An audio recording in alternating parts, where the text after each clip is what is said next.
Halo nakama, selamat datang di channel Anime OP.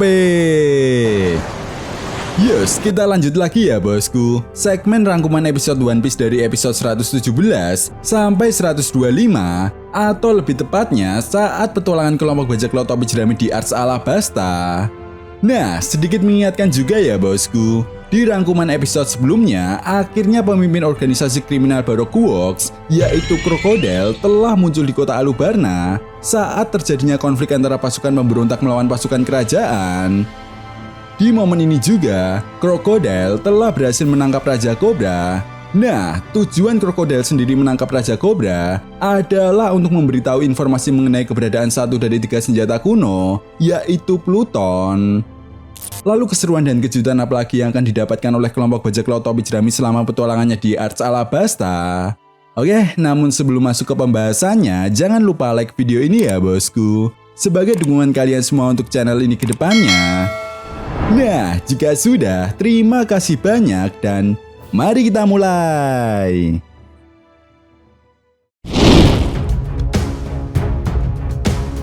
Diawali pada episode 117 yang berjudul Peringatan Cuaca, ledakan Klimatats, memperlihatkan sedikit kisah masa lalu Nami dan Usopp, di mana ketika itu Nami telah mendapatkan sebuah senjata yang bernama Klimatats dari Usopp. Singkat cerita, Nami yang berhadapan dengan agent Baroque Works yaitu Miss Double Finger cukup kesulitan karena awalnya Nami belum bisa memaksimalkan dalam menggunakan Klimatats. Selain itu, Miss Double Finger yang merupakan pengguna kekuatan buah iblis yang mampu mengubah dirinya menjadi sebuah jarum semakin mempersulit Nami untuk mengalahkannya.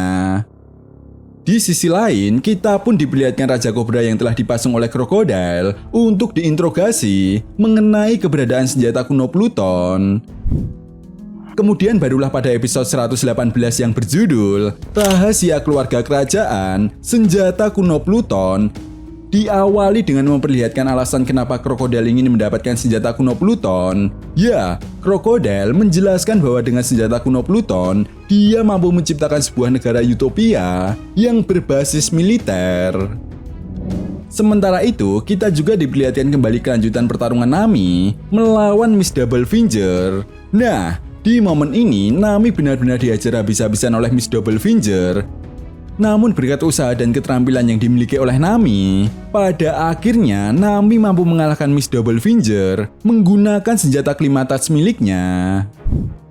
Kemudian setelah itu pada episode 119 yang berjudul Rahasia Teknik Pedang Kuat, Kemampuan Memotong Baja, diawali dengan pertarungan terakhir antara Zoro melawan Mr. One atau Dashbone. Selain itu, Dashbone yang merupakan pengguna kekuatan buah iblis Supanomi tipe Paramecia yang memberikan penggunanya kekuatan untuk mengubah dirinya menjadi pisau atau pedang. Bahkan dengan kekuatannya ini, tidak ada seorang pun yang mampu menebasnya. Itu sebabnya pertarungan mereka berdua pun berjalan sangat sengit, di mana baik Zoro ataupun Dashbone saling jual beli serangan. Hingga di saat-saat terakhir, Zoro benar-benar hampir sekarat oleh serangan beruntun dari Mr. One. Namun, di momen yang sama, Zoro berhasil mendapatkan teknik baru karena mengingat perkataan gurunya bahwa ada sebuah pedang yang mampu menebas apapun. Dan benar saja, Zoro pun kemudian menggunakan teknik yang bernama Shin Sonson untuk mengalahkan Mr. One. Mr. One yang terkena telak serangan Zoro ini pun langsung tergeletak tidak berdaya. Kemudian pada episode 120 yang berjudul Pertempuran Telah Berakhir, Koza mengibarkan bendera putih, memperlihatkan pertemuan Vivi dan Koza, di mana Vivi mengatakan kepada Koza bahwa semua kekacauan ini diakibatkan oleh Crocodile yang ingin menguasai kerajaan Alabasta dan mendapatkan senjata kuno Pluton. Di momen ini, Koza pun segera memerintahkan pasukan pemberontak untuk menghentikan serangannya kepada kerajaan Alabasta. Namun saat Koza mengibarkan bendera putih sebagai lambang berakhirnya peperangan mereka, tiba-tiba salah satu agen Baroque Works yang menyamar sebagai prajurit kerajaan kemudian menembak Koza hingga membuatnya terkapar. Setelah itu, pada episode 121 yang berjudul Di Mana Suara Vivi Terdengar, Sang Pahlawan Muncul, diawali dengan memperlihatkan keadaan Koza yang telah ditembak oleh agen Baroque Works. Nah, di momen ini, pasukan pemberontak yang tidak mengetahui apapun tentang hal tersebut kemudian sangat marah hingga pertempuran besar pun terjadi kembali. Lalu kemudian di sisi lain, setelah semua agen Baroque Works dikalahkan oleh kelompok bajak laut topi jerami, anggota kelompok bajak laut topi jerami pun langsung menuju ke pusat kota untuk bertemu dengan Vivi. Sementara itu, di kota Alubarna, kita telah diperlihatkan Vivi yang telah berhasil ditangkap oleh krokodil dan akan dijatuhkan dari ketinggian. Namun beruntung, tiba-tiba Luffy datang bersama dengan Pel dan langsung menyelamatkan Vivi yang terjatuh dari ketinggian. Dan setelah berhasil menyelamatkan Vivi, Luffy pun kemudian langsung menghajar krokodil, di mana pukulan Luffy kali ini pun berhasil mengenai krokodil. Barulah pada episode 122 yang berjudul Buaya Pasir dan Mizu Luffy, pertarungan ronde kedua diawali dengan memperlihatkan kelanjutan pertarungan Luffy melawan krokodil.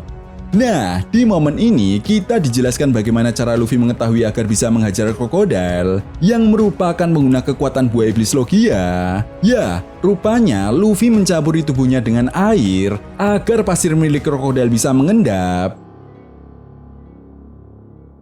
Di sisi lain, kita pun diperlihatkan Miss All Sunday yang membawa Raja Cobra untuk segera menunjukkan keberadaan Poneglyph yang ada di Alabasta.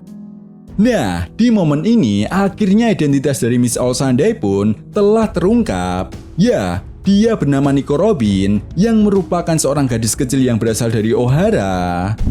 Singkat cerita, pada episode 123 yang berjudul Luffy larilah ke makam kerajaan, memperlihatkan krokodil yang telah berhasil menangkap Luffy. Nah, di momen ini krokodil benar-benar membuat Luffy kalah telak untuk yang kedua kalinya, di mana krokodil berhasil membuat Luffy menjadi kering. Namun lagi-lagi keberuntungan pun datang kepada Luffy saat air yang sebelumnya ditembakkan ke arah krokodil meleset, justru mengenai tubuh Luffy yang sudah kering, sehingga Luffy pun bisa bangkit kembali.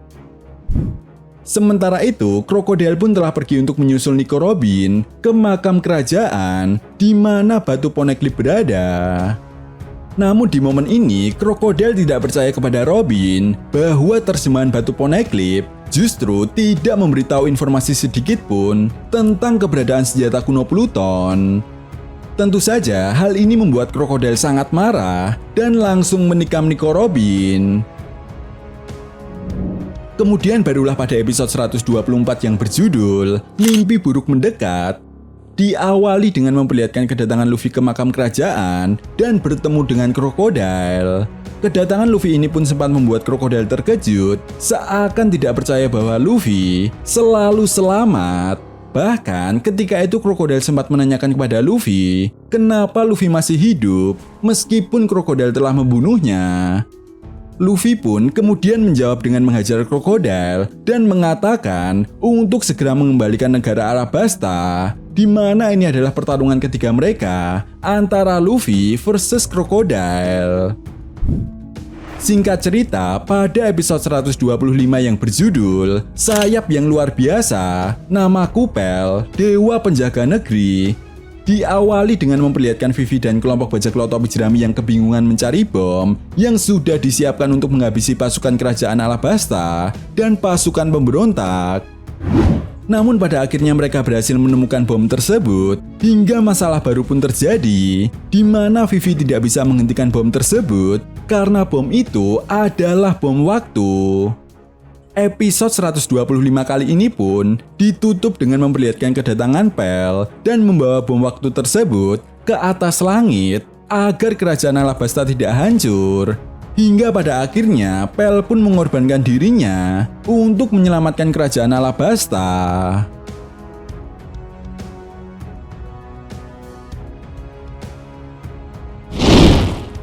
Nah, itu tadi merupakan rangkuman cerita One Piece dari episode 117 sampai 125. Oke, sampai di sini dulu pembahasan kita kali ini, and see you next time.